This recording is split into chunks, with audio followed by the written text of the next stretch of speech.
তুমি এখনো নামাজ পড়ো না, এখনো তুমি মসজিদে ঢুকতে পারো নাই। তুমি কি দেখো না মসজিদগুলি বন্ধ হয়ে গেছে? তুমি ইচ্ছা করলে আর মসজিদে ঢুকতে পারবা না, তুমি ইচ্ছা করলে আবার মসজিদে ঢুকতে পারবা না। দেখো না অনেক মসজিদ বন্ধ হয়ে গেছে।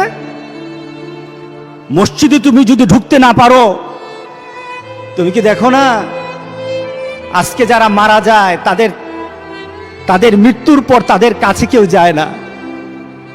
তাদের মৃত্যুর পর তাদের কোনো সিস্টেম ওয়েতে তাকে দাফন করা হয় না, তাকে উচ্ছিষ্ট একটা জিনিসের মতো মাটির সাথে দাফন করে দেওয়া হয়।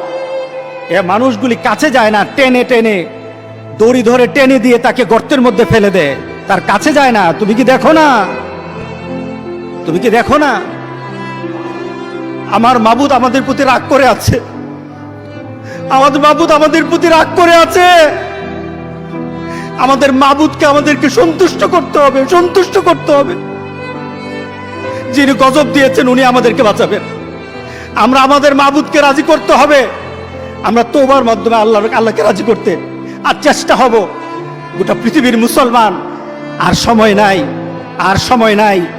আপনি এখন বাংলাদেশের রাস্তাঘাটে হাঁটেন, এমন পরিবেশ যেন আল্লাহ না করে, জোরে বলে আল্লাহুম্মা আমিন। এমন পরিবেশ যেন আল্লাহ না করে বাংলাদেশের মানুষ ঘর থেকে বের হবে না। যখন ঘর থেকে কই বের হবে তার লাশটা বের হবে, কেউ জানাজাও দিবে না। এমন হয়ে যাবে যদি আল্লাহকে সন্তুষ্ট না করতে পারেন, এমন হয়ে যাবে। সুতরাং আমরা আল্লাহর কাছে প্রাণ বলে আজকে কাঁদি। যারা নামাজ পড়ো না, তুমি টের পাও না মসজিদের দরজা তোমার জন্য বন্ধ হয়ে যাবে। তুমি মনে রেখে দিও, মসজিদের সাথে তোমার সম্পর্ক তোমার হয় নাই, তুমি জান্নাতের দরজাও তুমি খুলতে পারবা না। তুমি এখনো বেনামাজি, এখনো সকালবেলা তুমি ঘুমাও, এখনো তুমি আল্লাহকে ভুলে আছো, এখনো তোমার কাছে তওবার কথা তোমার চিন্তাতে আসে নাই।